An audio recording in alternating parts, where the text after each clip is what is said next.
outside there. All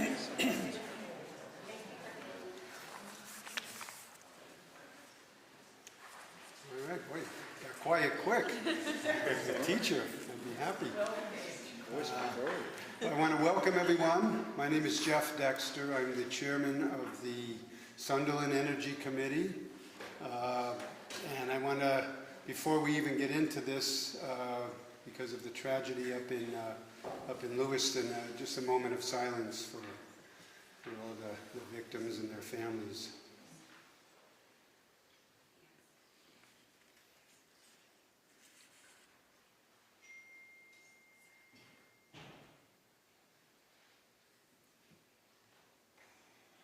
Thank you for that.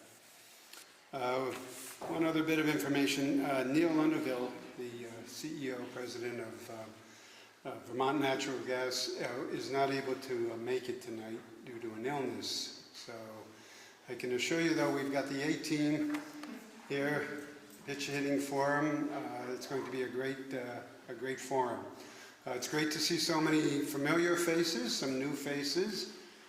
Back when we were planning this about 4 or 5 months ago, our intention was that it not be more of the preaching to the choir. And so today what we really want is to get a lot of different perspectives on the transition to renewable energy, different viewpoints in a polite, tolerant manner, of course, as we always are, I think.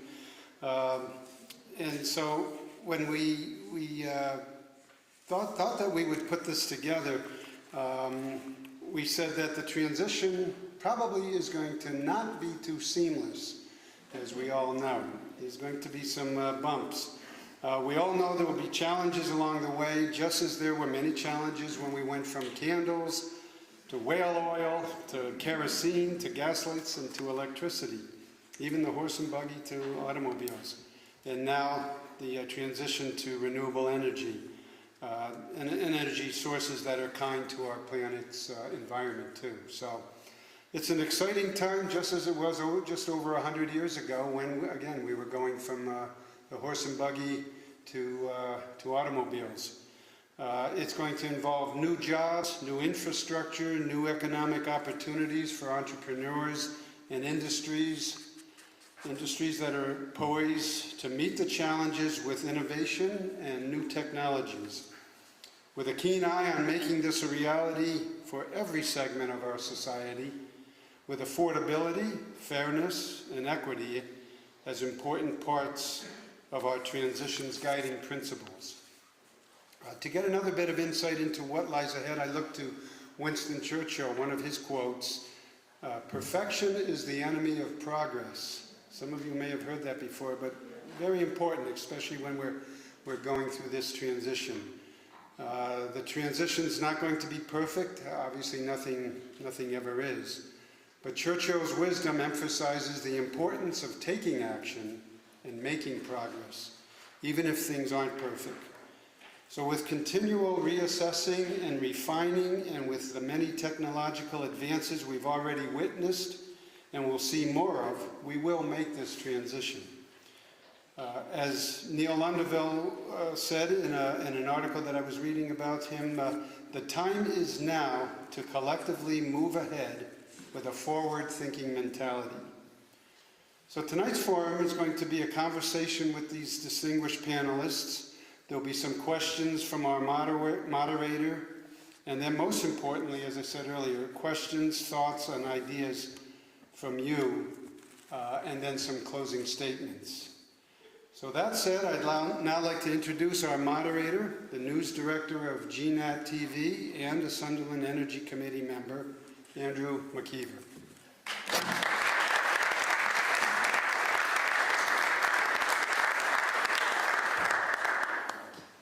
Thank you, Jeff, and thank you for your leadership of the Sunderland Energy Committee. Jeff is the reason we're all here tonight, basically. He was the one who started the committee back a few years ago. Thank you all for coming tonight. Thank you for making the time for this. I think it's going to be an important conversation, certainly a very important issue that we're all dealing with. I also want to welcome everyone who's watching via the live stream that my colleagues at GNAT TV are doing today, as well as taping this discussion we're going to have tonight. So if anybody doesn't get enough tonight, you can go back and watch it again to make sure you heard what you thought you heard. Anyway, it's going to be my pleasure and privilege to be serving as your moderator tonight. I also just want to thank, and real quickly, the other members of our Energy Committee that are here tonight. A great team. Thank you all for helping make this possible. I also want to thank the Manchester Community Library for making this space available to us. This is a magnificent room, and Ed Surgeon, thank you very much, and to all of your teammates as well. We have a really distinguished panel to hear from, and I'm going to introduce them in a moment. Just real quick, what the format's going to be, essentially we're going to have a conversation with our panelists for about, 40 to 45 minutes maybe. And then we're going to turn the microphone over to you folks. So the second half of our evening tonight is going to be your questions and the answers that the panelists will offer. And so I'm looking forward to that part of it as well. So be thinking of them if you haven't already brought a whole bunch on your smartphones or whatever. Okay, without any further ado, let me introduce you to the panel. I'm sure many of you already know them. As Jeff said, Neil Lunderville, we were hoping to have with us tonight, but he sent us an email this morning saying he was a bit under the weather. But with these three folks are going to really, I think, take care of that. And Neil, if you're watching on the live stream, we're going to get you the next time. So anyway, to my left here, first of all, we have Julie Moore, who is the Secretary of the Vermont Agency of Natural Resources. She has been in that post since January 2017. She served at the Agency of Natural Resources from 2004 to 2011, where she led efforts to clean phosphorus pollution from Lake Champlain. She then left the agency to join the Stone Environmental, a Vermont-based environmental consulting firm where she specializes in watershed management and engagement of civic leaders, and nonprofits. Over here to my right, the far right, we have Jared Duvall, who is serving as the Executive Director of the Energy Action Network. He's been in that post since March of 2017.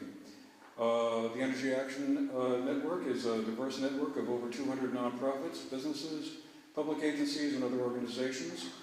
Jared served as the Economic Development Director at the Vermont Agency of Commerce and Community Development, where he was responsible for providing business support to working lands and green economy businesses across the state. Jared also serves as an appointed member of the Vermont Climate Council and is a board member of the Public Assets Institute.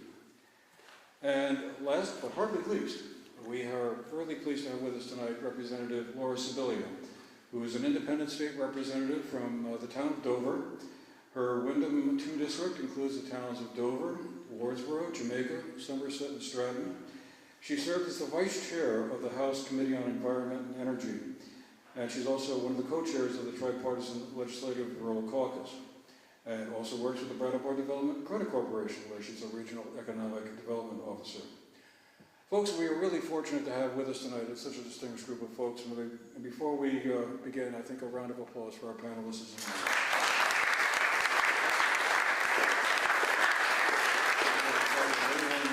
Tonight. Okay, let's get started.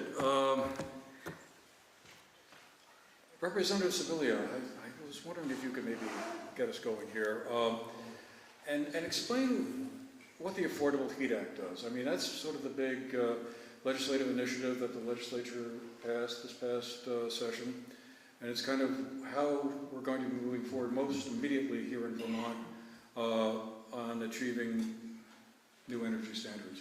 I wondered if you could just give us an overview of what that act does and where it's going to be taking us. Sure.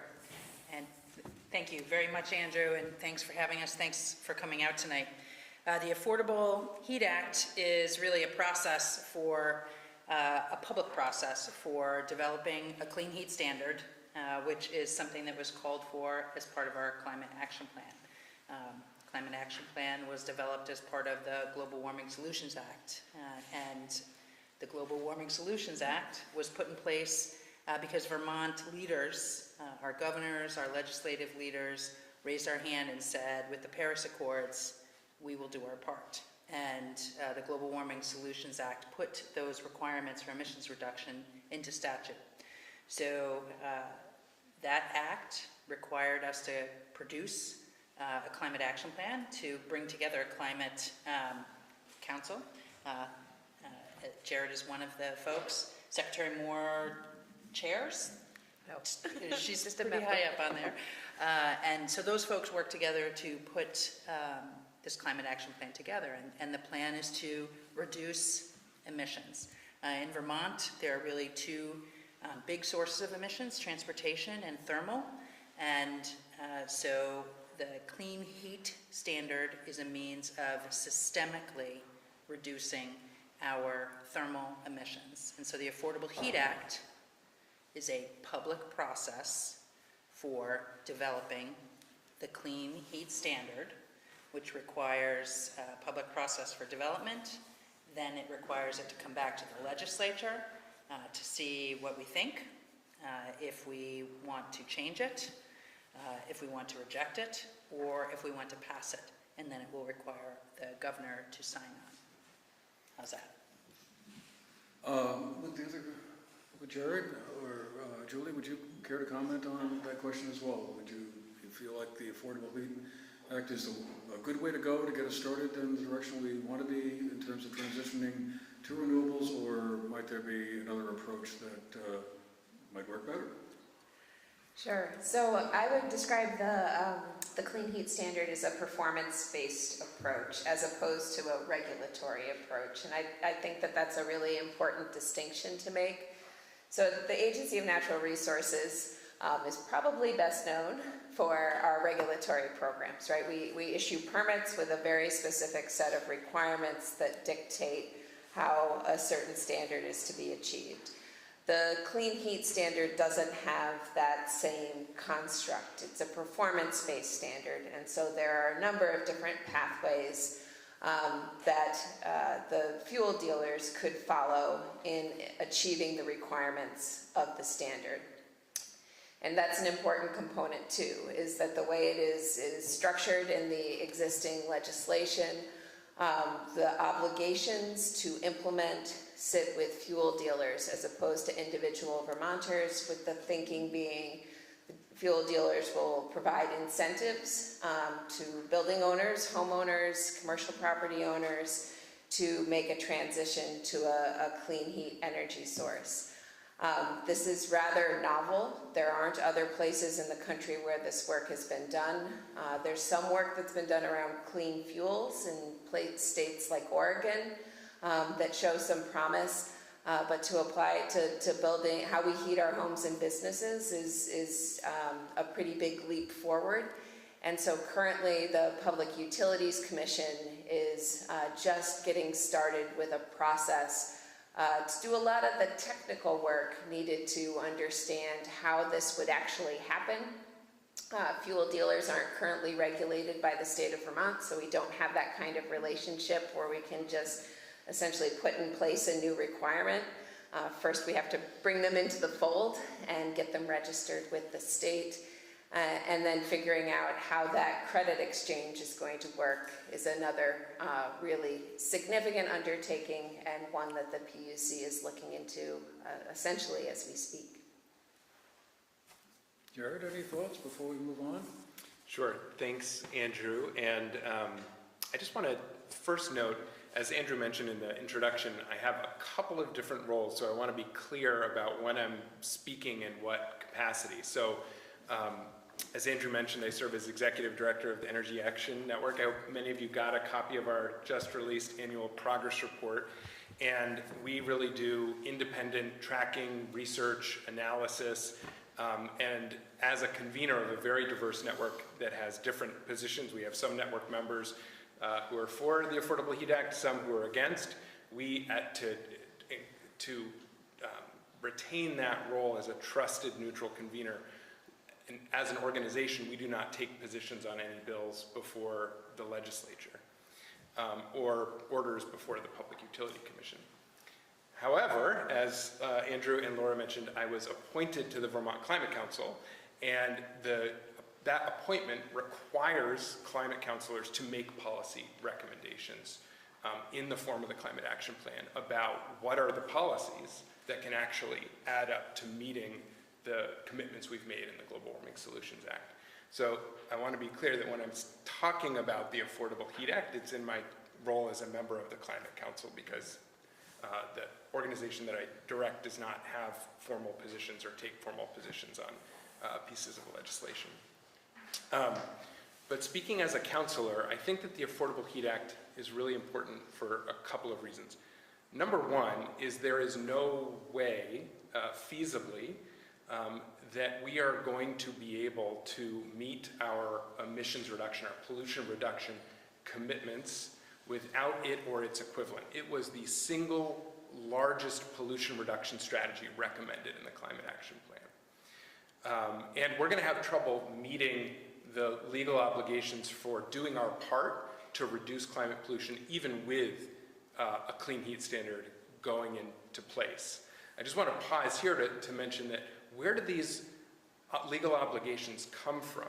It comes from Vermont saying, we want to do our part in meeting the science-based requirements that the United States committed to as part of the Paris Agreement. So the United States said the science-based target to avoid the most destabilizing, dangerous amount of climate destabilization, we are going to do our part as a country to reduce emissions 26% below 2005 levels by 2025.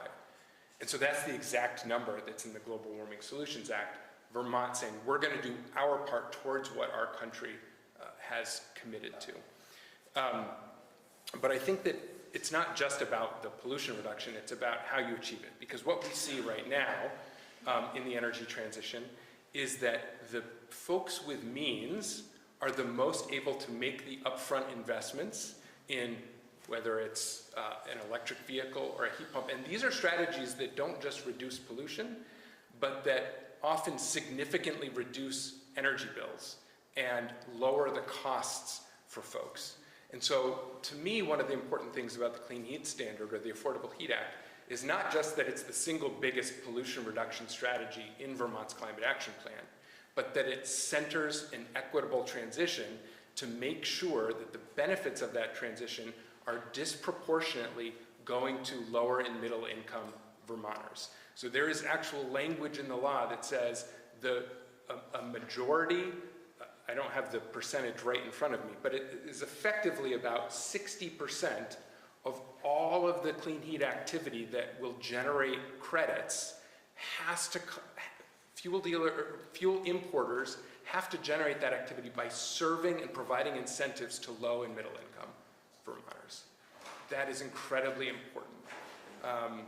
So yeah, to me, it's not just, we do have to do our part. I think a moral responsibility, a legal obligation to reduce pollution, but I think we also have a moral responsibility to make sure that this is a just transition where we are lowering energy cost burdens for folks for whom those cost burdens are the most challenging.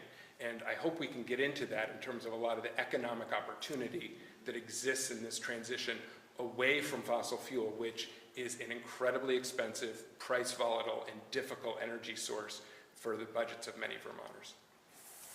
Okay, well, I think let's dive into some of the biggest impediments that we all see to a green transition. I mean, one that I keep reading about is the upfront costs. And Jared, you mentioned that a moment ago.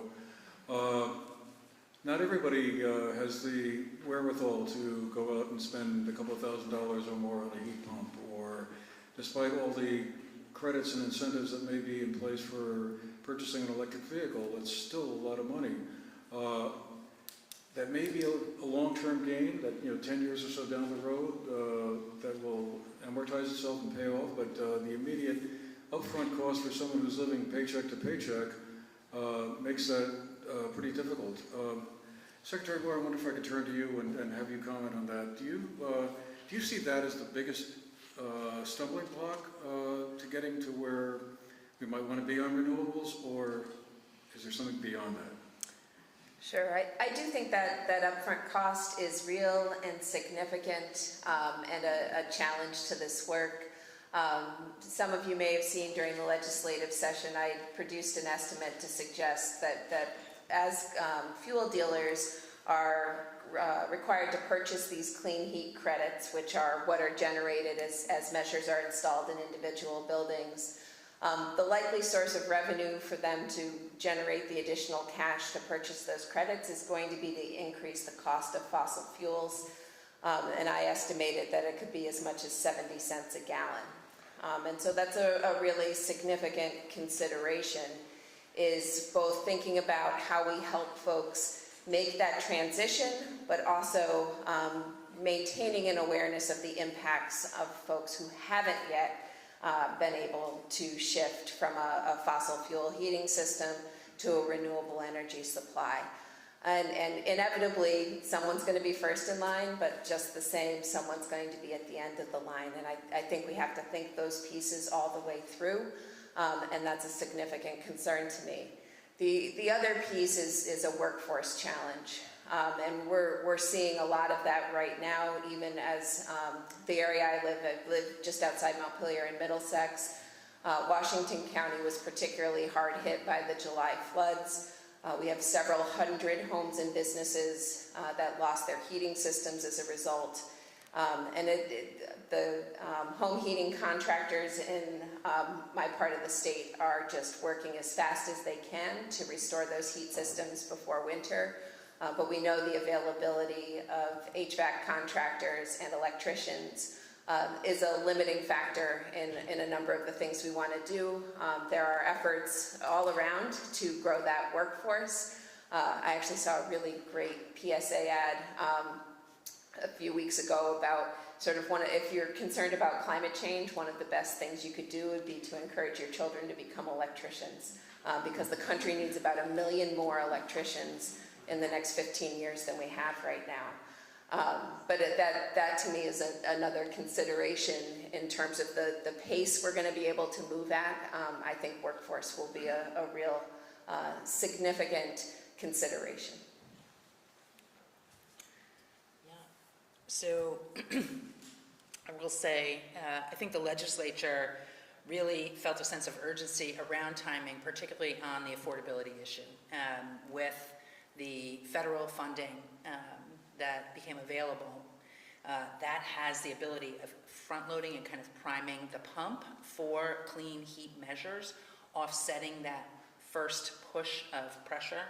I would also note that this sector, the fossil fuel sector, is in transition, and it's under duress, and it is workforce stressed right now. When we have choices about how we can deal with that in terms of this transition. And one of the things for me that's really important about the clean heat standard is it's systemic.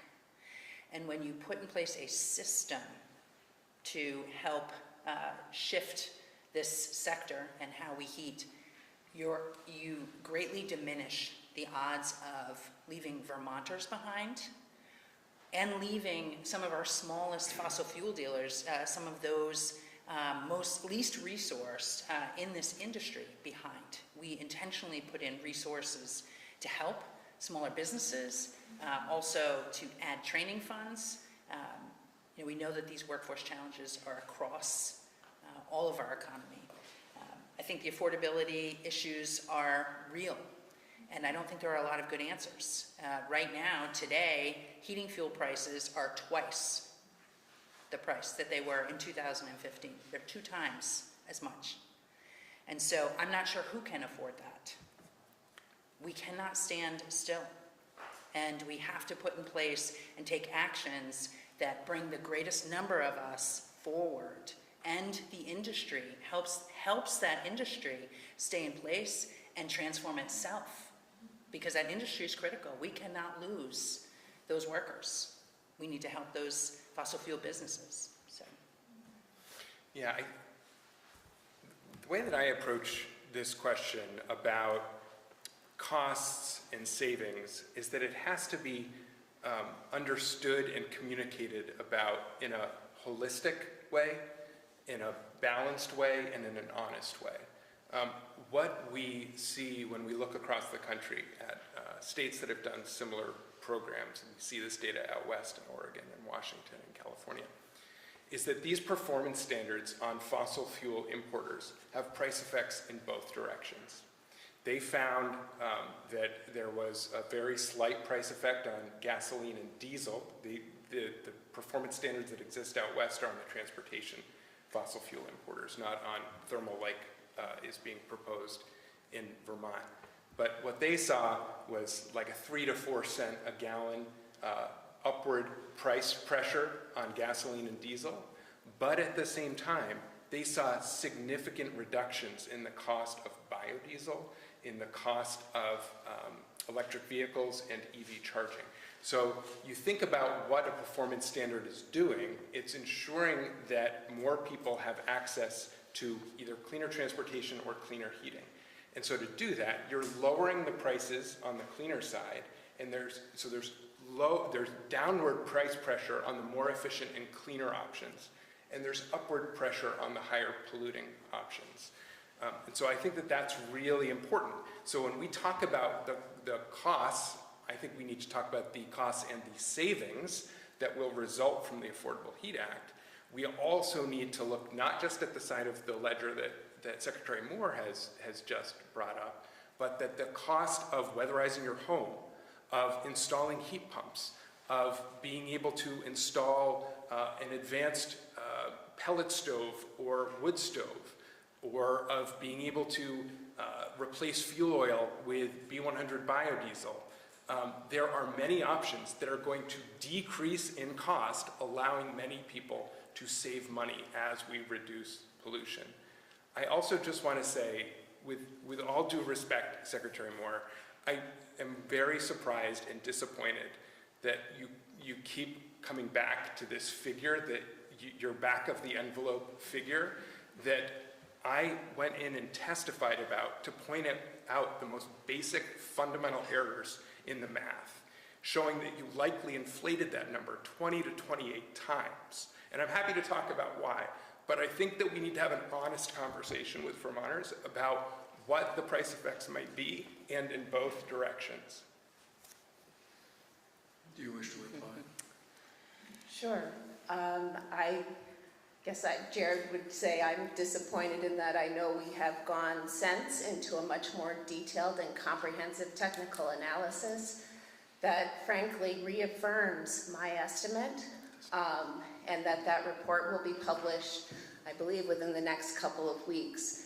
But I'm not trying to diminish the savings. I think the savings associated with this work are real, and it's really the transition and being thoughtful about how we get from where we sit today to where we definitely need to be in the future, a low carbon future, that's so important, and to make sure we're thinking about all of the costs that accrue up front for those long-term savings, and looking for an optimization strategy that does our part to reduce global carbon emissions and at the same time make sure Vermonters have heat they can afford.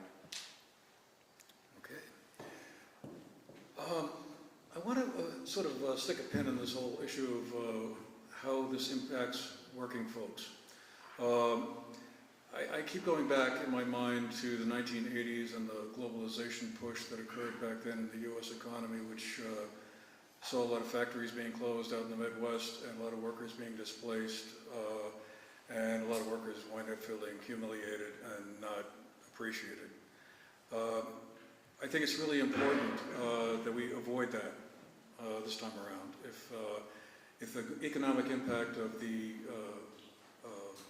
green transition is as sweeping as it potentially could be, we might well be seeing more industries that will see workers being displaced or bumped out of their jobs. I mean, we see a little bit of this in the auto workers strike that's currently going right now, where one of the issues has been factories that will be producing electric vehicles won't need as many workers. Now, maybe those workers will get other jobs, but it's a concern. So I guess I just wondered if each of you could talk a little bit about What should be made available to workers who, are going to be displaced? Should they get retraining? Should that retraining be done in a way that's not humiliating or that speaks to their needs? And how can we do that? I'll turn it over to that side of the table first. First, do you want me to? Sure. So it's such an important question. I do think that the answer to it, at least for me, differs a little bit in terms of whether we're looking at Vermont or whether we're looking nationally or whether we're looking globally. In terms of Vermont, I think we are in a very good position for this transition in terms of what it means for Vermont jobs and local economic development. And I want to just pause and say why that's the case. Every single gallon of fossil fuel that comes into Vermont or that is used in Vermont is imported. We do not produce any fossil fuel in Vermont. And it is a commodity in a global market. And so on average, whenever we spend $1 of our, out of our pocket on fossil fuel, about 75 cents of that dollar drains out of the Vermont economy because it's paying for the cost of the commodity, which is imported from Texas or Louisiana or Saudi Arabia or somewhere else that's producing fossil fuels. When we talk about the things that can reduce pollution in Vermont, they also keep much more of our energy dollars local and support Vermont jobs. Let me just break that down in a few different ways. So when we weatherize a home, that is a job that cannot be outsourced. It is going to be done by Vermonters. When we, instead of paying a fossil fuel company for a fuel oil bill or at the gas pump, instead, if we are paying the electric utility to charge an EV or for heat pumps or heat pump water heaters, that equation of the dollar flows gets flipped on its head. And instead of 75 cents of every dollar leaving the state economy as it does with fossil fuels, 75 cents of every dollar or more is staying and recirculating in the Vermont economy, helping employ our neighbors and keep more of that money local. Why is that? What are the costs that you're paying for when you pay your electric bill?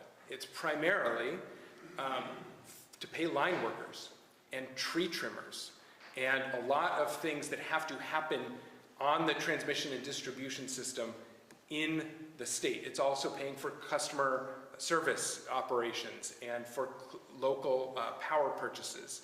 So there is a huge opportunity in this transition to keep more of our dollars local and investing them in creating and retaining Vermont jobs rather than sending our energy dollars, over $2 billion in fossil fuel spending drained out of the Vermont economy to go to places that are really problematic. I mean, we look at some of the major oil exporters in the world and they are not friends to democracy, human rights, or a free press, or any of the values that we hold dear in this country and in this state.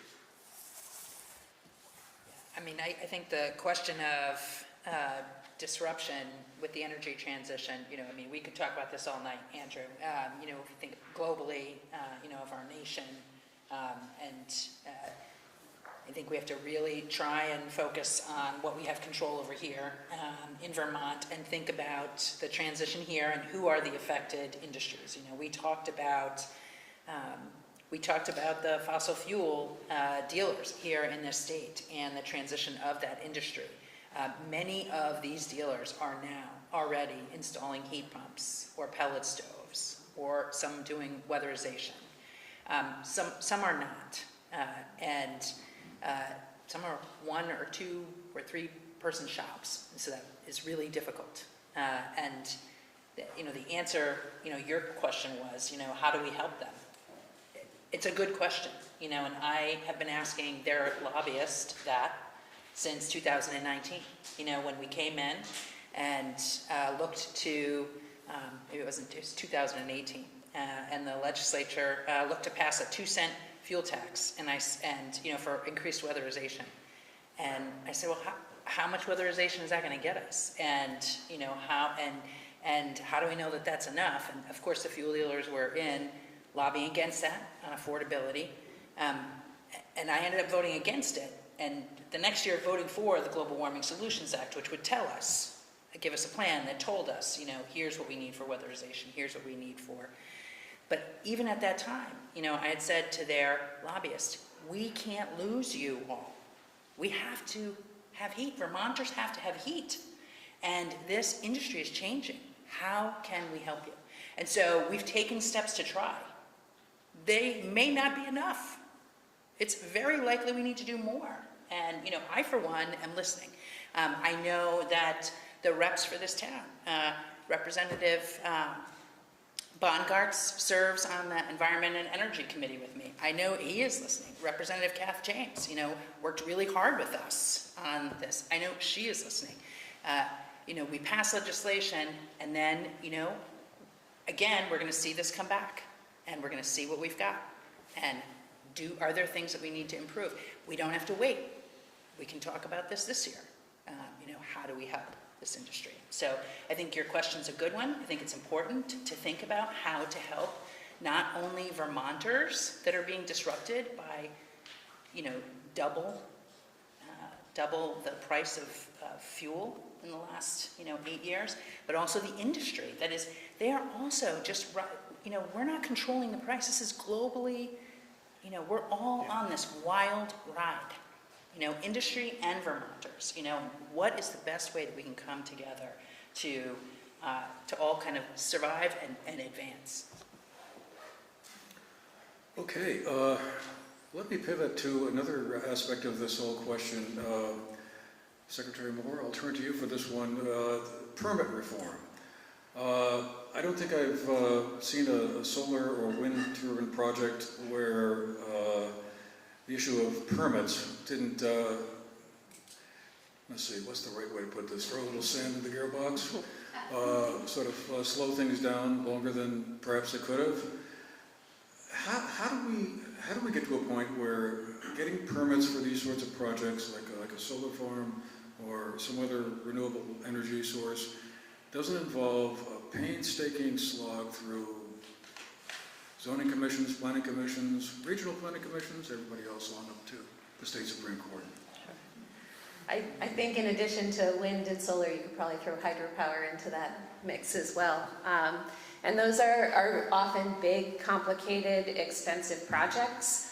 The Agency of Natural Resources is obviously a significant proponent of renewable energy, and at the same time has other obligations and concerns we're tending to. I would say probably most notably in the climate space is biodiversity concerns and habitat connectivity.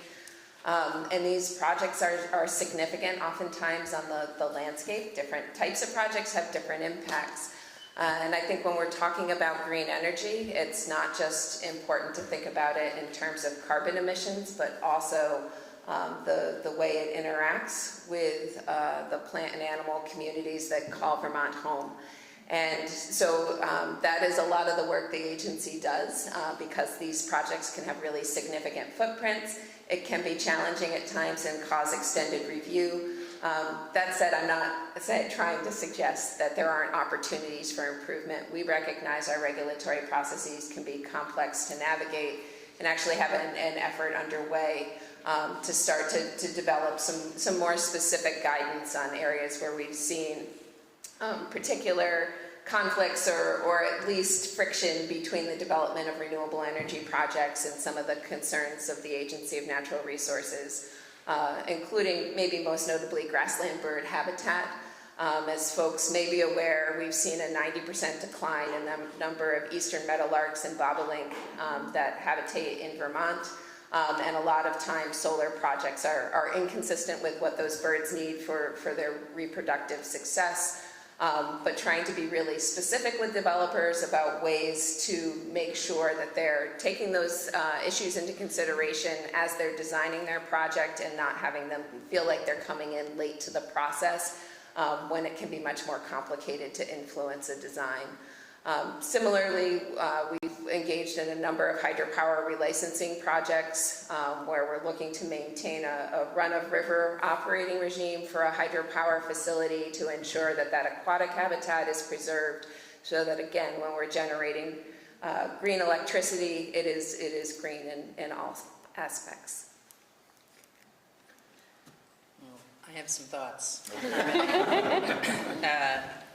And, you know, I've actually done quite a bit of research into some local permitting issues this past summer and fall related to moving our electric lines out of the woods and burying them where possible in the right-of-way and or putting tree wire up, you know, hardening the infrastructure. And it's absolutely necessary because of the increasing frequency and severity of storms that we're seeing as a result of climate change, which is here now, not coming. In doing this work, so at my home, you may have to get out the cane and stop me, Andrew, because I might go on and on this. But at my home, you know, we had 67 outages in the last 5 years, totaling 21 days of no power. And that is, a lot of my neighbors in neighboring towns had the same situation happening. And our utility was urgently trying to fix that, harden those lines, move those lines into the right-of-way, bury them. And last year, folks will remember how those incredible winter storms with multiple outages. Our utility looked at $55 million in damages last year, which are costs that end up getting paid, you know, moved on to ratepayers. So it seemed, you know, working with the Speaker in the House, we were able to get a temporary exemption so that those lines could be moved and those projects could be built. But I was really curious about what had taken so long. And, you know, I found that there were a couple of 1,000-day permits. It took 1,000 days to move, to get permits to move existing electric infrastructure, critical infrastructure that was needed for reliability for Vermonters. And there's some things that I found in there. And one of the things that is really most important to me and that I'm going to be focusing on in this session is timing, is getting something in statute that says maybe it's 6 months. You're getting a decision in 6 months. If your application is not complete, you're getting a no. But if people are dragging their feet, you know, the default is yes at 6 months. So we've got to get folks talking to each other. There are too many disconnected, disparate entities, too many folks who have the ability to pull levers that are not connected to anything else in our permitting system. And so there are 3 groups that are working on permitting over this session. I know Representative Bongartz is also spending a lot of time thinking about this. And I expect that there will be a lot of discussion about how to improve overall permitting in the state of Vermont. Okay, Jeff, where are you? It's time for you, it's your turn now. We're going to turn the mic over, literally, to all of you for your questions. I'm highly confident that we have many questions out there. I know that this is not a shy audience that I'm looking at here. So, Jeff, if you wouldn't mind taking the microphone and, well, here's your chance to engage in the conversation, folks. We're going to turn it over to you for a little while. Who's got the first question? Another one, right in front. All right, so Marcus Jones, founder of an organization called Living Buildings, and previous to that, I worked as an energy consultant on behalf of Vermonters under the Efficiency Vermont contract. So in my latter years there, worked a lot on being helped recommend some of the first heat pumps to go in, was a big proponent for that.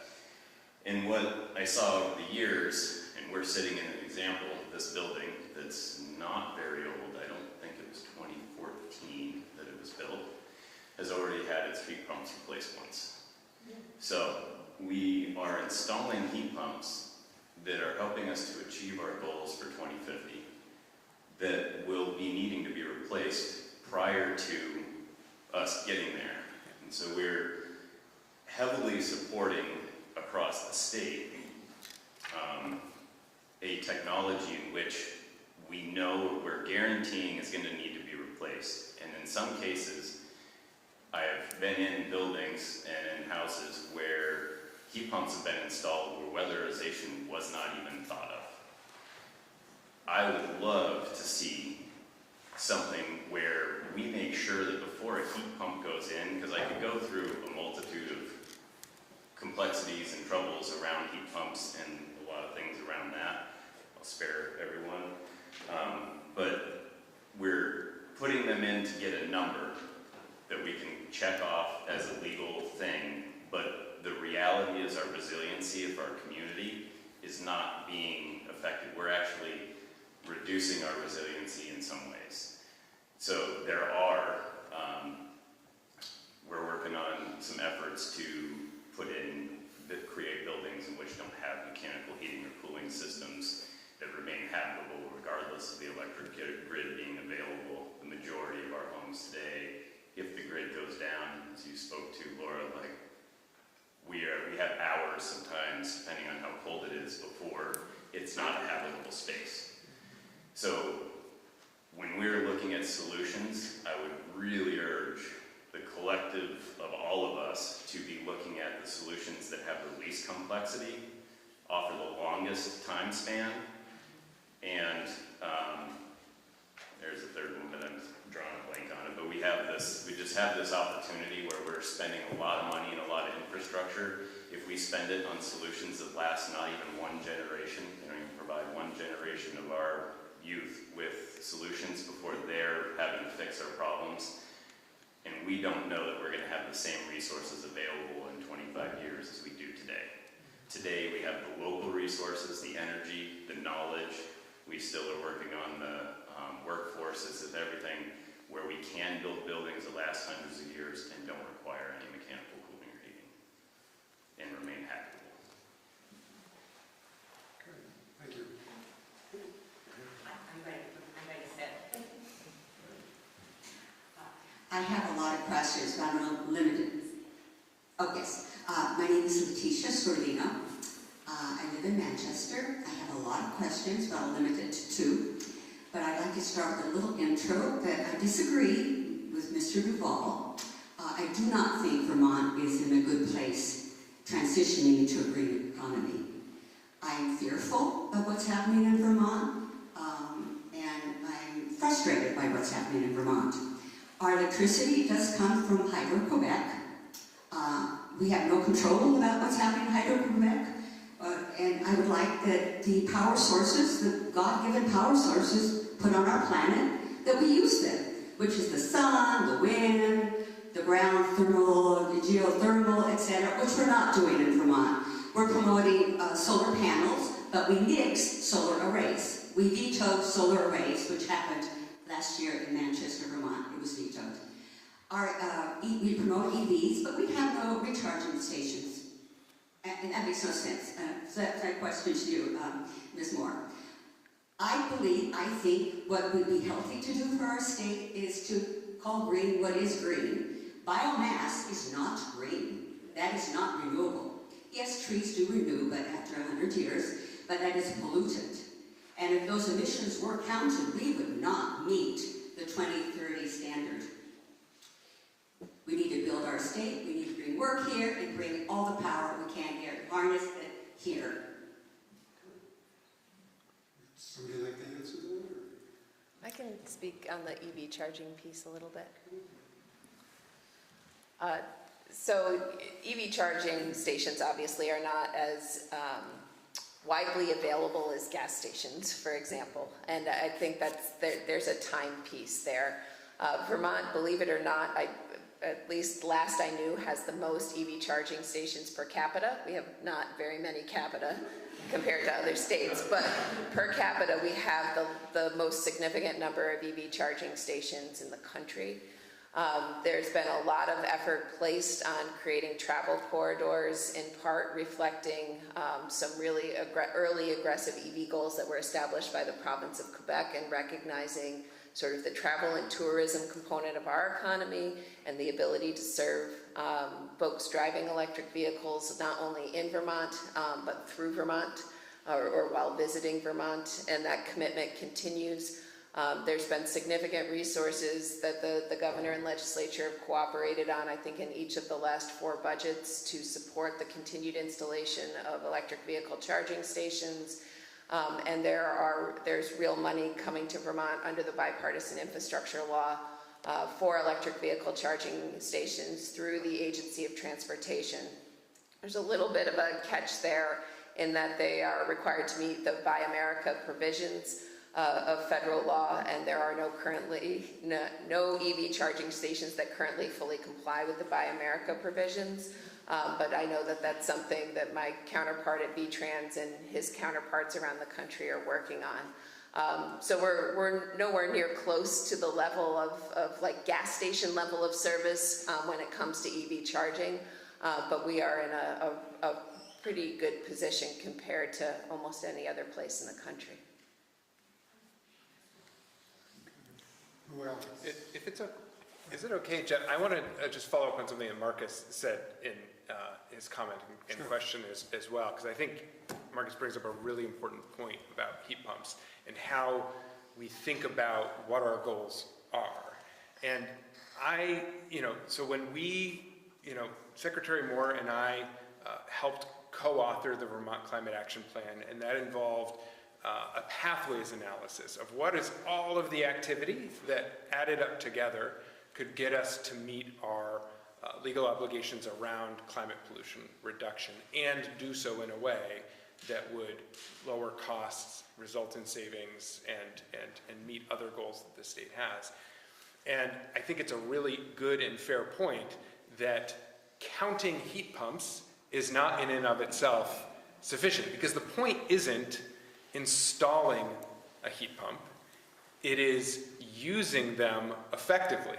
And often what we're seeing is, I think that there's likely a big difference in different parts of the state in terms of how heat pumps are utilized. And there's a lot of complexity with heat pumps, right? There's air to air, air to water, ducted, ductless, geothermal. There are many types of systems. And if you are thinking about whether heat pumps or heat pump water heaters can work for you, you should talk to an energy professional. A lot of the kind of questions around what setup is best are really unique to you and your home. But I do think that one thing that's really important is we're seeing that they're becoming really popular to be installed for air conditioning, and then they're not being used for heating to the extent that they could, which is a missed opportunity in terms of reducing, if the alternative is fuel oil or propane, for instance, it's a missed opportunity to reduce that pollution. And also many times, it depends on your utility territory, an opportunity to reduce your costs as well. I think that the point around there are lifespans to all forms of heating equipment.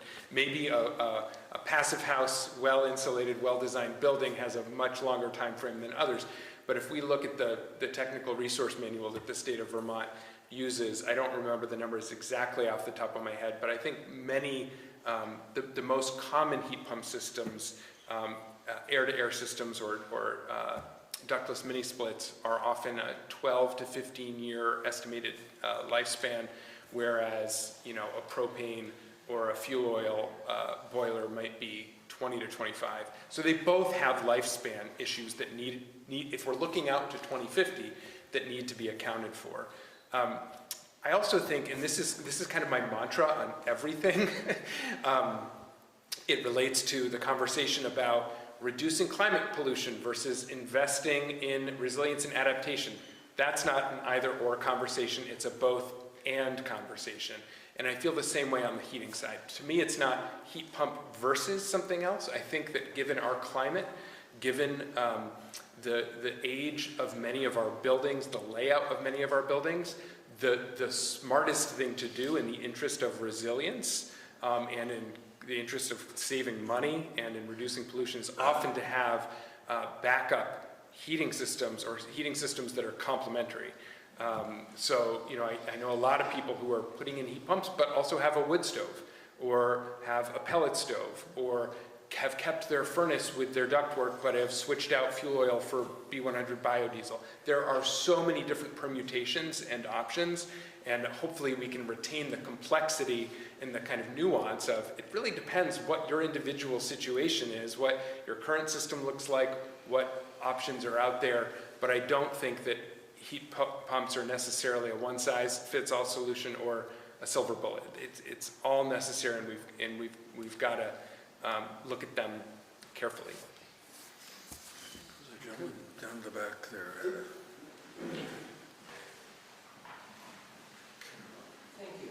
Mike Weber from Bennington. I want to ask two questions.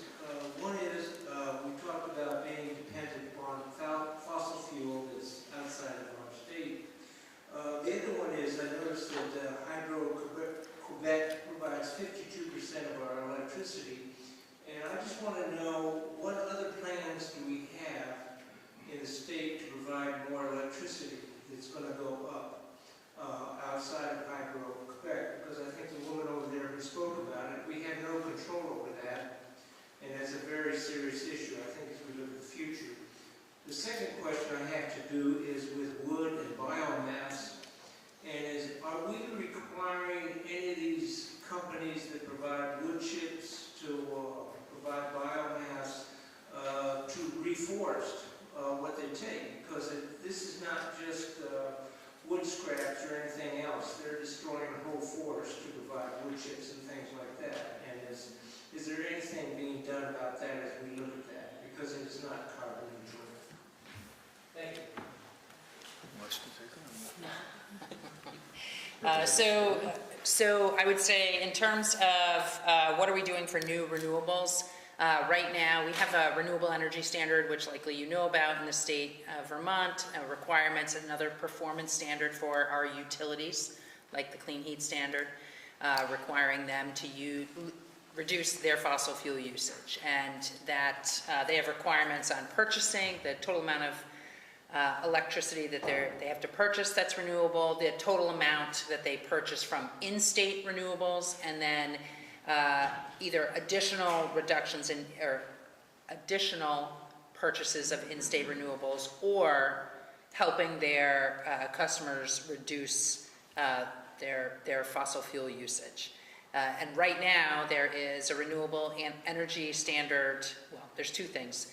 The administration, through the Department of Public Service, has embarked on a pretty significant statewide tour, talking to Vermonters about our renewables, about our energy usage, about projections for what we will need for energy, and listening to Vermonters about what is really important to them when they think about that. And so far, the three biggest things have been reliability, affordability, and more renewables.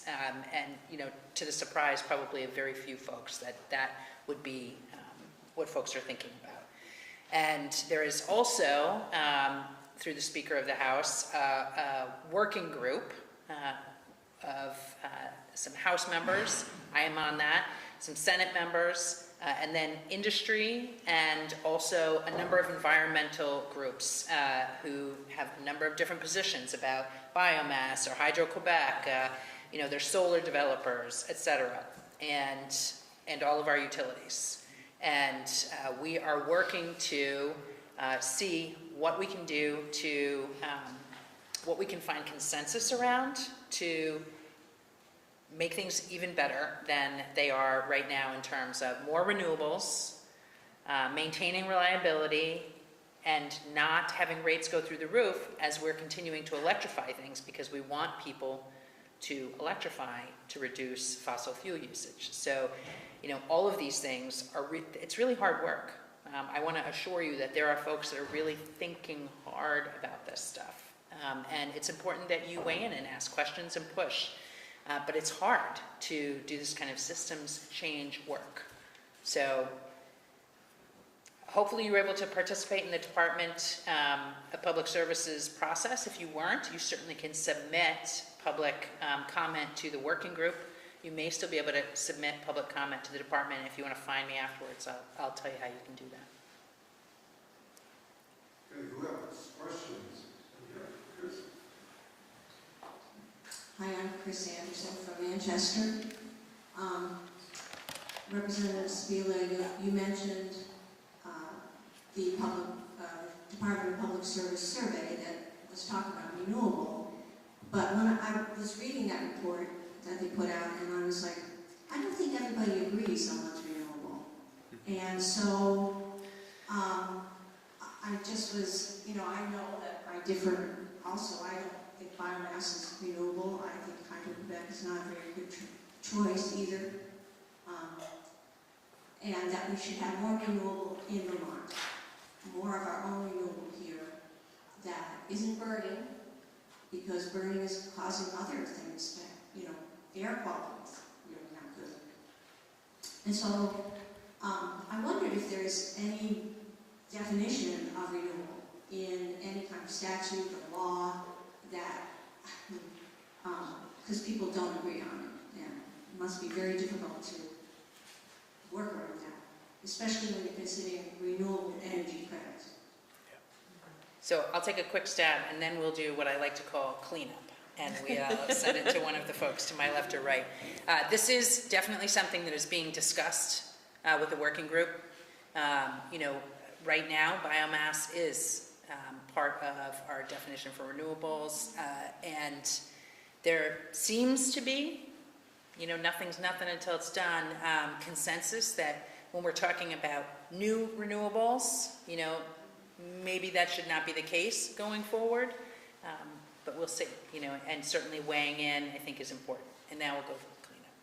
If anybody else to clean up there. I mean, one thing that I think is really important to distinguish between is like the technical definition of renewable that the Department of Energy, for instance, uses, versus the way that renewable is used as shorthand when it comes to discussing renewable portfolio standards or renewable energy standards. Because what I often hear is people will talk about what qualifies for a Class 1 renewable energy certificate, or REC, in a certain state versus another.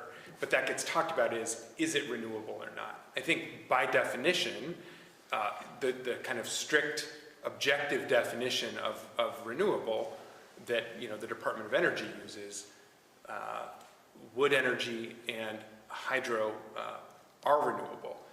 However, when it comes to what different states treat as renewable for qualifying for their renewable energy standards, some will allow large-scale hydro, some will not. Some will allow biomass electricity generation, some will not. Some will allow existing generation, some promote new generation.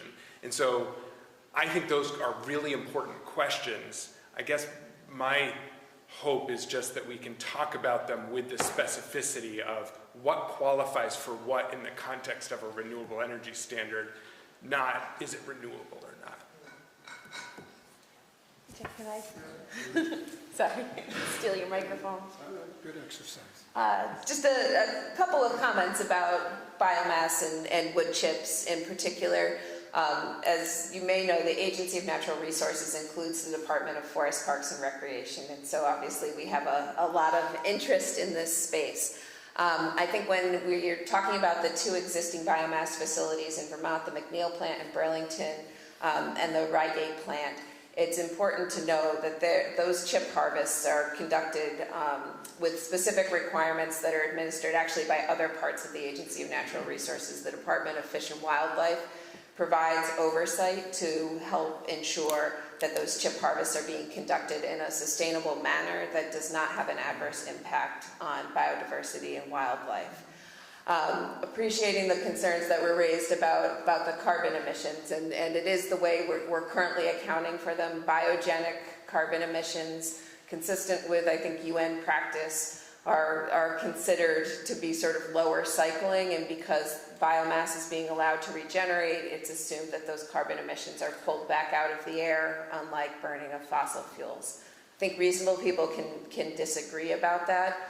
But one of the points I just urge you to consider is part of the reason Vermont is 80% forested is because forest landowners are able to make an economic return on that land, and that economic return comes from cutting trees. And so there's a delicate balance to be found there in terms of ensuring we have markets for our wood and wood products, biomass and wood chips being among them, to ensure that forested land remains forested. About 75%, I think, of our 80% land, 80% of Vermont is in forest. 75% of that 80% is in individual private ownership. And so this is a really big concern for the agency, is trying to find that sweet spot, that delicate balance. Because we know that those forest lands are an incredible asset to us in terms of climate resilience, not just from the carbon sequestration, but frankly from the rainfall and the way they stand up to the kind of weather we saw earlier this summer.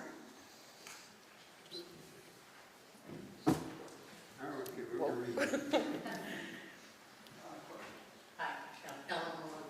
I'm wondering how, if you could tell us your position, and this would be from Representative Sebelia and you, Secretary Ward, your position on the renewable energy standard rate. It's currently 10%, as I understand, and I was hoping that you would answer to a proposal of how you feel each about raising that to a minimum of 30% and making sure that that's a minimum, and that it be a certain percentage, a big percentage, hopefully local.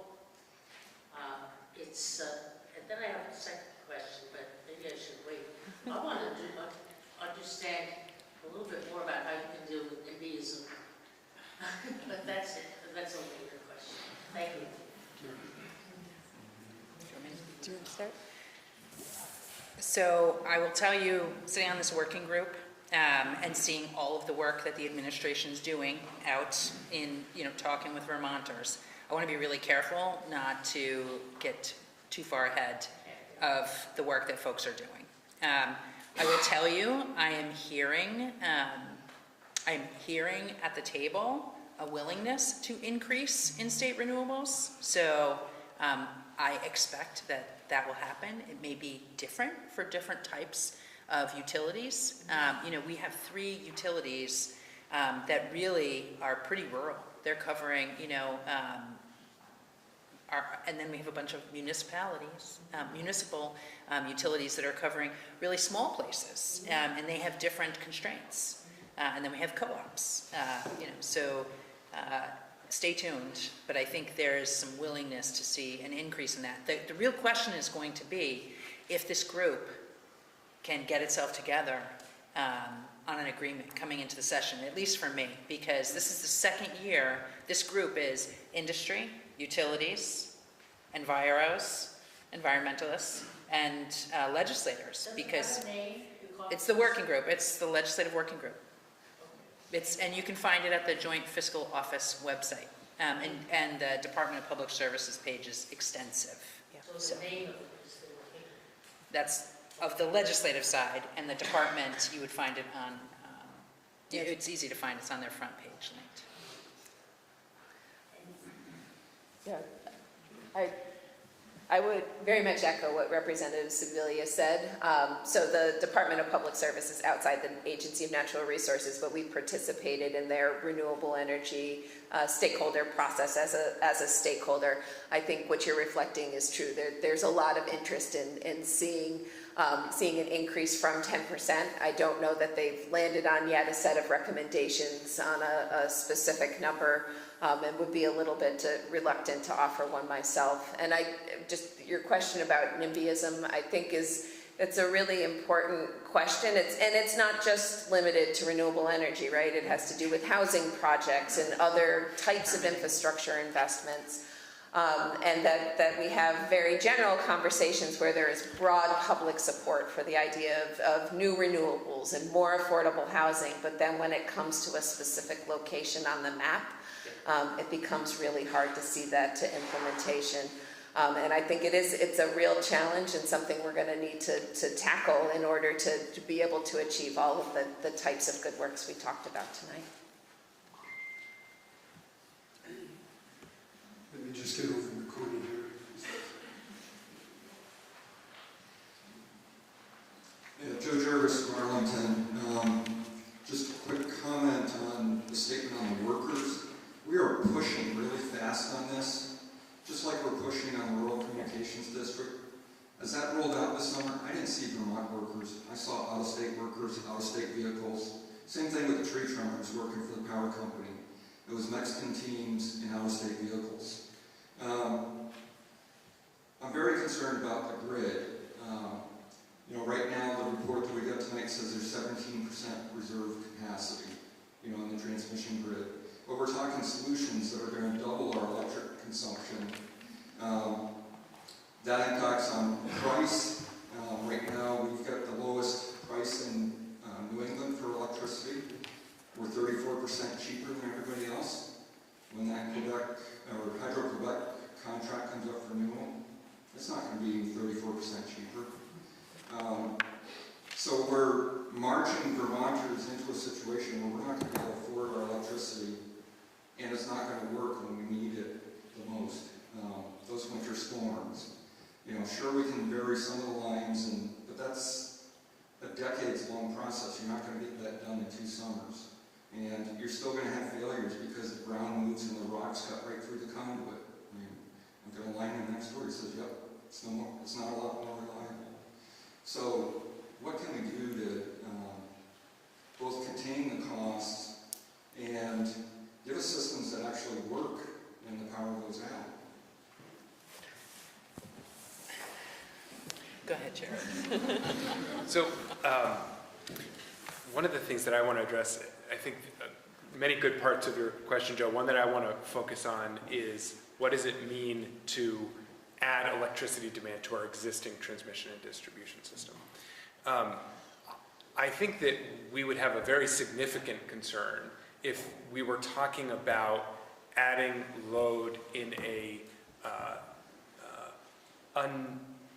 unmanaged way all at once. But I think that one of the really good things that we have going for us is not just the existing headroom in the system, but also that a lot of the electricity demand that we're adding, like let's take electric vehicles, for instance. If you have an electric vehicle and you're in Green Mountain Power territory, you can sign up for their EV rate, which is the equivalent of paying only about $1 a gallon for gas. And that's less than the regular GMP rate, which would be the equivalent of about $1.50 a gallon if you were just charging anytime you wanted. Why is GMP offering that lower rate? Because in return for getting that lower rate, they have access to that charger and can send a signal to it to not charge at times of peak demand, so that we can ensure that most of the electric demand that's being added is being at times when there is headroom and excess capacity on the grid, rather than adding extra electricity demand at periods of peak time when the power is both most expensive and the dirtiest. So I think a lot of that will be really important. We're also seeing really innovative programs around storage systems. So when there are periods of peak demand, utilities being able to draw on either utility scale storage or on distributed residential storage at those periods of peak, so that we can reduce costs to ratepayers and lower those peaks. So, it's, for me, the authority on this is Velco. They have to do long-range transmission plans to look out many decades in the future to say, what does this mean? And they modeled in their long-range transmission plan the scale of electrification that is anticipated in the Climate Action Plan. And while there will need to be investments and improvements in a smarter grid, primarily at the distribution level of the system, they do not have concerns out to 2030. And I think that the more that we can utilize these types of programs, where it's not just adding load, without care or signals, but smart management of it, including with those EV charging programs, there is a way to manage this transition that avoids some of the concerns that you raised. But there are risks there, and it has to be managed carefully.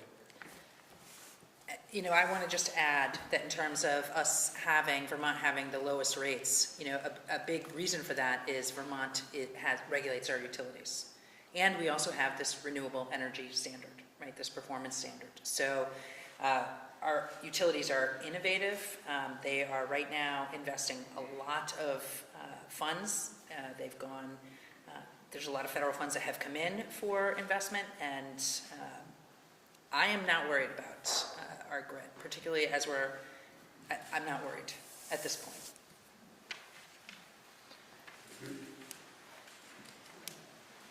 We're shy of the mic here.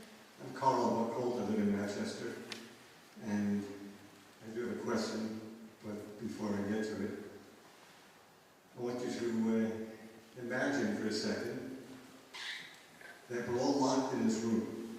The doors are locked, can't be opened, the windows are barred, you cannot get out, and there's a fire. And someone says, oh, let's throw a blanket over it. Somebody else says, oh, we can't do that. It's my 80-year-old blanket, it's going to singe you, it's going to be terrible. Someone else says, all right, let's throw some water on it. Sorry. Somebody else says, we can't do that, it's going to ruin the table and warp the chairs. Somebody else says, oh, we can use this chemical fire extinguisher. Somebody else, oh, we can't do that. It's going to smell, it's going to stain the carpet. So when the debate's all over, we're going to die. We're going to die of smoke inhalation. So it just feels like that's what's going on. We had a debate about putting wind turbines up on Mount Equinox, which, by the way, used to be there. And people are like, oh no, we can't do that, it's unsightly. We approved a solar array, the Energy Committee, the Conservation Committee, the Planning Commission, and the Select Board all approved it. And the PDC shut it down, saying, no, it's too ugly, we can't look at that. Well, my point is, if you're going to look at these ridge lines and say we can't put wind turbines up there, what's going to happen when you can't see them anymore? When there's orange-brown smog and smoke covering them, what's going to happen driving along and walking along Ridgefield Road, where the solar panels would have been, and you can't breathe, you can't go outside. Just because you might have been offended at seeing a little steel and glass for a couple of seconds as you go by.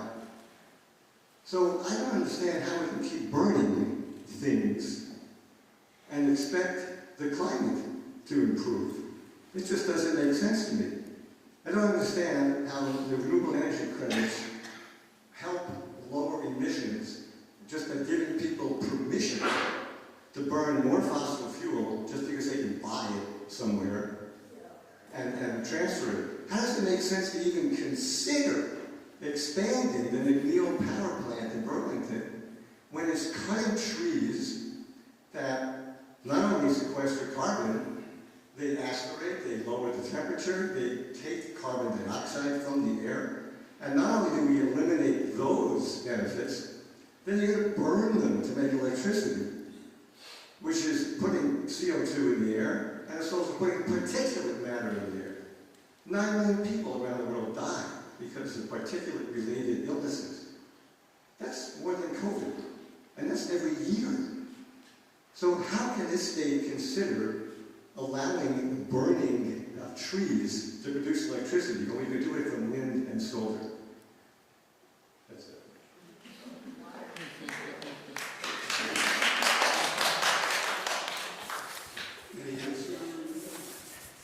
You know, I will just say to you, and, you know, please don't hear this as flip, but, you know, we can't flip a switch here.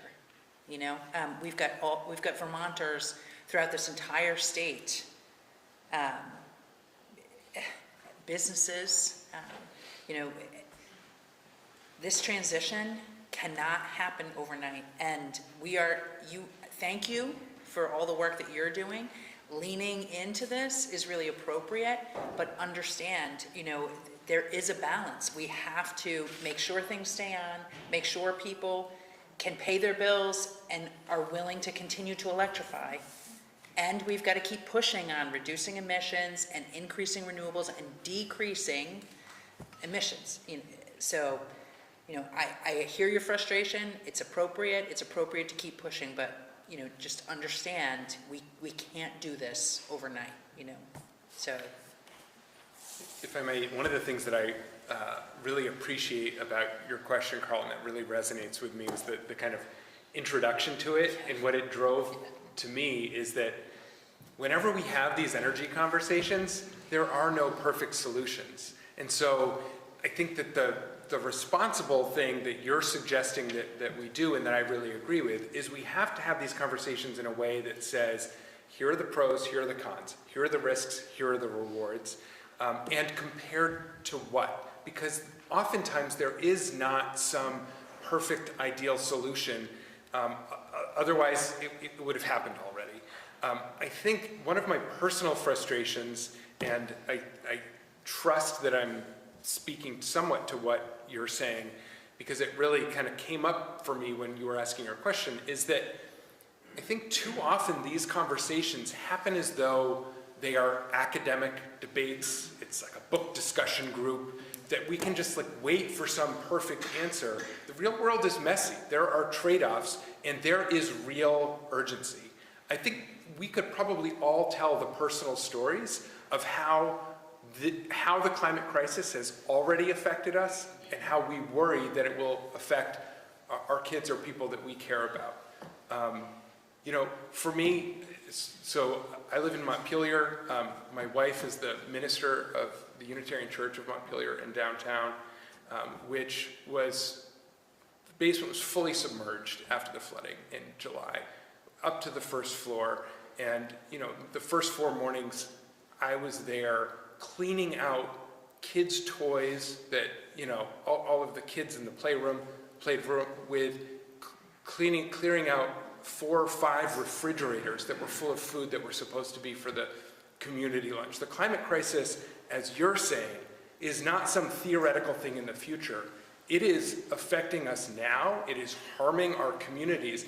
And what most frustrates me is, and this is because I think I'm speaking the same language as you, I'm not responding to you on this, is that on the one hand, as Vermonters, we are willing to identify how harmful the climate crisis has been to our communities. In Irene, in this most recent flooding, and if you look at the modeling, how likely would that have been in a world without the amount of climate pollution we have in the atmosphere? Vanishingly small. It would have been almost impossible to have 2 1-in-100-year storms without the effect of human-caused climate pollution. And we all recognize that in the billions of dollars of damage that causes. Yet at the same time, not you, but we have other people who say, well, we're small. Somebody else should have to do this. Or, why can't we wait? And to me, this challenge is a fundamental collective action problem. We have everybody pointing at each other, saying, oh, well, you should go first. No, you should go first. The UN Secretary General recently said, if everybody waits for someone else to go first, then humanity comes last. And so the way that I break it down is we have a responsibility to do our part. And unfortunately, so much of the Vermont climate conversation right now is arguing against that legal and moral responsibility to actually do our part. So thank you for the question. I very much agree with how you framed it in the beginning.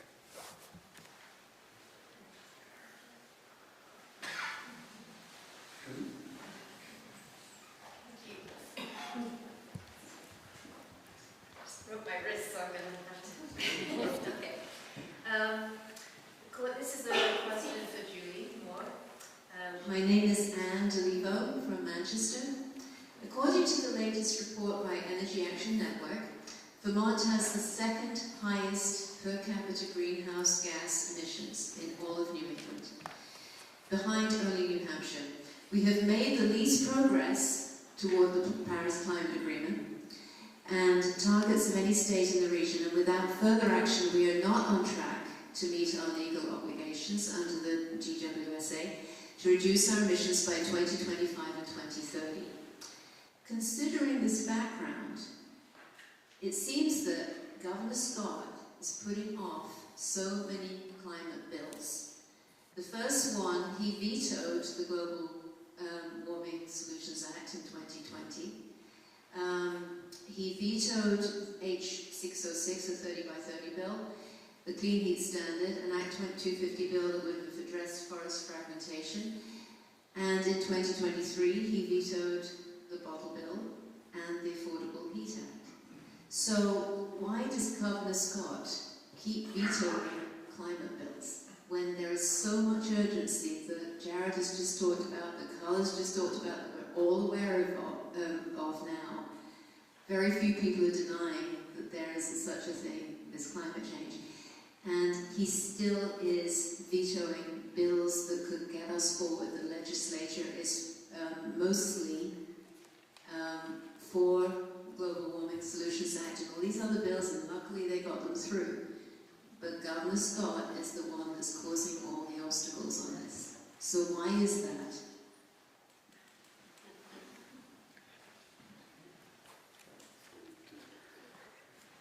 I think it's important to keep the perspective that in vetoing those bills, it's not a statement that the core issues that the bills sought to address are important. It is the approach that was used in those bills he did not believe was sustainable. I think the 30 by 30 conservation bill is an excellent example. H606 would have required permanent conservation of 30% of Vermont by 2030 and 50% of Vermont by 2050. Personally, I'd like to think of myself as an environmentalist. I've spent my career doing this work. I testified against that bill. It focuses on quantity over quality of conservation, and I think it's misguided. I think we have a lot of landowners with a lot of really important, rare and irreplaceable natural areas that may not be ready for permanent conservation, but may be willing to work with the agency on a management plan or a temporary easement or any of the other conservation tools we have in our toolbox. We went back to the legislature this past year, improved the language to express preference for permanent conservation, but recognize the need for other conservation tools, and the governor let that bill become law. I think there are similar places where we've identified issues and significant concerns regarding different pieces of legislation. It's not an attempt to say climate change isn't real, climate change isn't here, climate change doesn't need our attention. But trying to make sure that the solutions that are being put on the books are practical and actionable and achievable. Well, okay, it's 8:30, and I know it's getting time to bring this to a close, but I'd like to throw out the opportunity for one more question. And my friend Kathleen James over there has had her hand up for a long time, so Jeff, if you want to take the mic over to Representative James. Thanks so much. My question is primarily for Secretary Moore. Thank you so much for coming down and being here. But I'd love to hear from Rep. Sebelia and Jared on this as well. We heard earlier tonight that as part of the Global Warming Solutions Act, we have legally binding targets that we need to hit by 2025.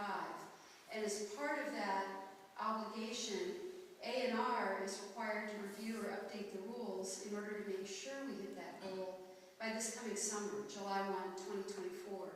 So I haven't heard too much about that work. I wondered, Secretary Moore, if you could tell us what rules you're looking at updating, what strategies you're thinking of pursuing, and how A&R plans to basically meet its obligation to have the rules updated by 2024 so that we don't miss that 2025 deadline.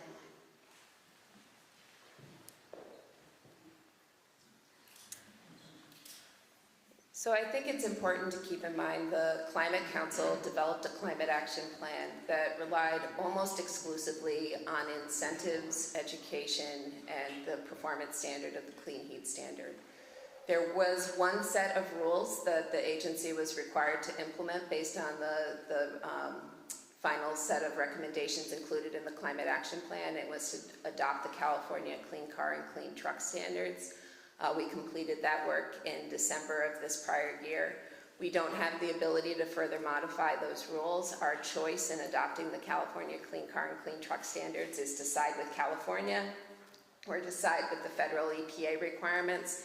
There is no other choice. And so our options around those rules are non-existent. We've done as much as we can, as aggressively as we can. And for those not familiar with the California Clean Car and Clean Truck rules, we will be phasing out the sale of internal combustion engine passenger cars and light-duty trucks in Vermont by 2035.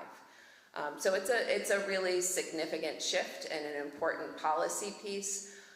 But that was the only rule package that was required by the Climate Action Plan. Yeah, so there's some parts of what Secretary Moore said that I agree with. There are some parts that I disagree with. I agree that the Advanced Clean Cars 2 and Advanced Clean Trucks set of rules was incredibly important. One of the top 3 pollution reduction and cost-saving measures that were recommended in the Climate Action Plan. It's really the only major recommendation in the Climate Action Plan that is actually proceeded, and that's a huge step forward. So I'm very grateful for that. When we were writing the Climate Action Plan, there were many recommendations where it was not clear whether the best way forward would be through rulemaking via the agencies or through legislation. And so it was not entirely clear what the step was. But there are many recommendations in the Climate Action Plan that could be advanced by rulemaking at the Agency of Natural Resources to comply with the legal obligation that you referenced, Representative James. The Agency of Natural Resources has very broad authority under Title 10 around air pollution reduction, has very broad authority under the Global Warming Solutions Act to reduce climate pollution, and there are many recommendations in the Climate Action Plan that could be advanced via rule to comply with that legal requirement that the Solutions Act establishes for rulemaking by July of 2024. There were recommendations around performance standards on the sale of new equipment. There was a recommendation around fee baits. There was a recommendation about joining an emissions cap program. Those are all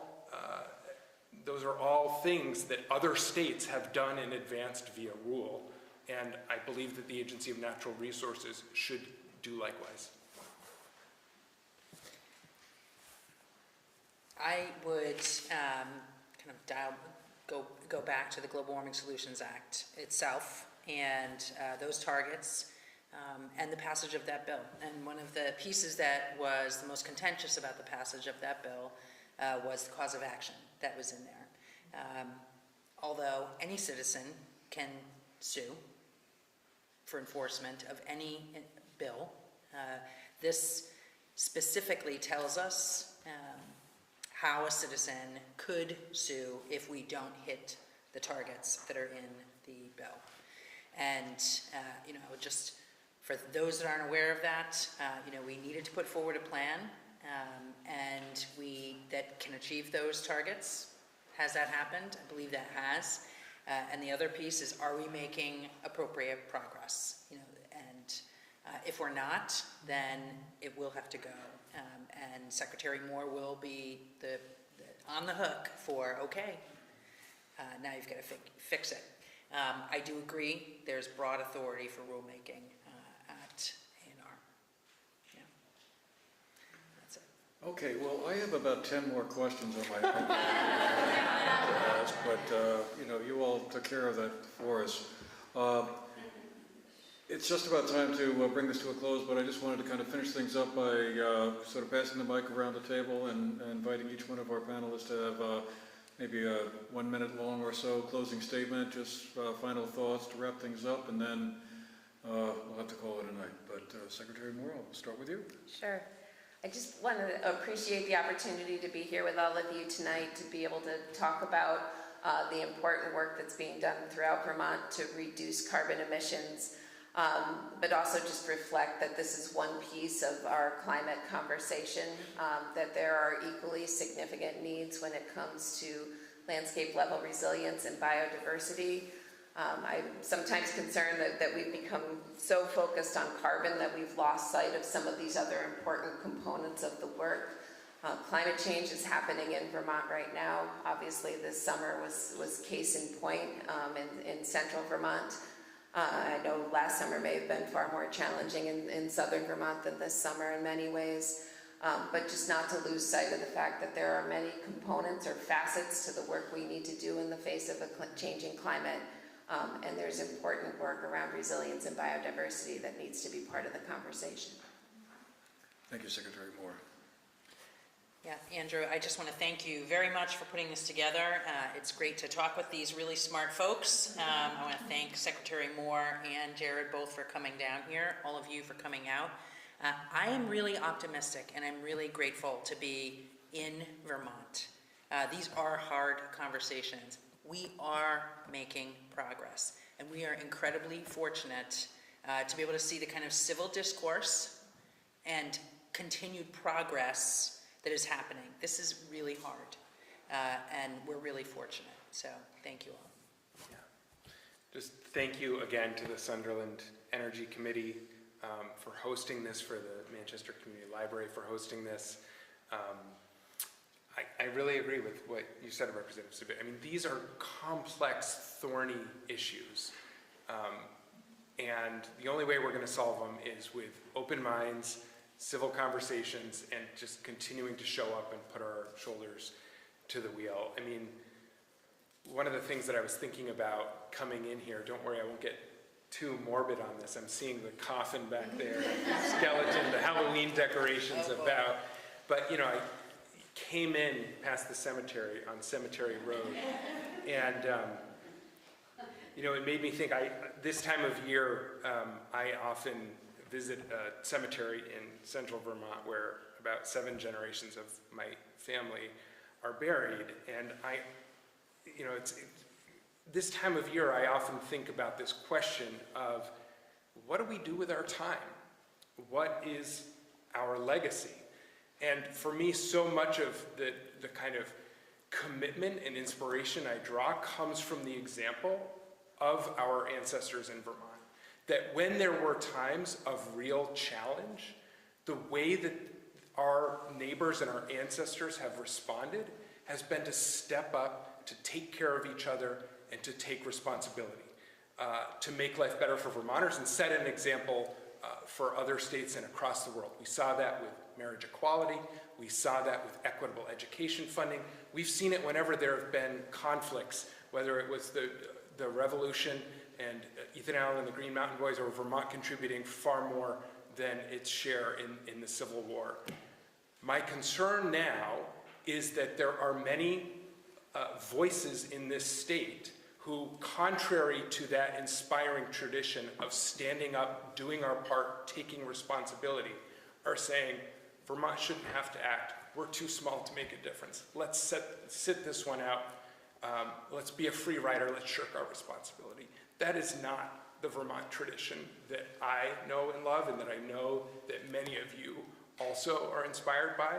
And so let's keep showing up. Let's do our part in this monumental generational challenge so that we can look ourselves and our grandkids in the eye and say, it was tough, but in this moment of challenge, we didn't say, no, we're out of here.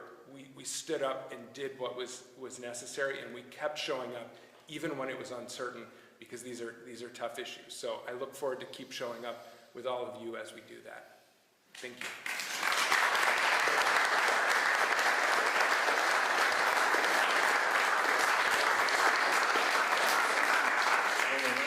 We'll have to leave it there for tonight. Thank you all, panelists, Secretary Julie Moore, Representative Laura Sibilia, Jared Duvall, and thank you, folks in the audience, for taking time out of your evening to come here and be part of this conversation. I hope you found it as enlightening and as interesting as I did, and well, we'll have to do it again sometime.